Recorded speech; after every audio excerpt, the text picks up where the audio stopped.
Chapter 2. Desire. Desire outwits Mother Nature. As a fitting climax to this chapter, I wish to introduce one of the most unusual persons I've ever known. I first saw him a few minutes after he was born. He came into the world without any physical sign of ears, and the doctor admitted, when pressed for an opinion on the case, that the child might be deaf-mute for life. I challenged the doctor's opinion. I had the right to do so. I was the child's father. I, too, reached a decision and rendered an opinion. I expressed the opinion silently in the secrecy of my own heart. In my own mind, I knew that my son would hear and speak. How? I was sure there must be a way, and I knew I would find it.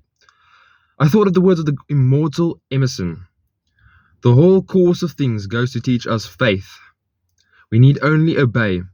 There is guidance for each of us, and by lowly listening we shall hear the right word. The right word? Desire. More than anything else, I desired that my son should not be a deaf mute. From that desire I never receded, not for a second. What could I do about it? Somehow I would find a way to transplant into that child's mind my own burning desire for ways and means of conveying sound to his brain without the aid of ears.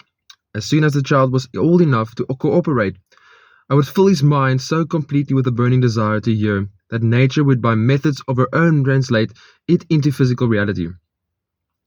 All this thinking took place in my own mind, but I spoke of it to no one. Every day I renewed the pledge I had made to myself, that my son should not be a deaf mute. As he grew older and began to take notice of things around him, we observed that he had a slight degree of hearing. When he reached the age when children usually begin thinking, he made no attempt to speak, but we could tell by his actions that he could hear certain sounds slightly. That was all I wanted to know.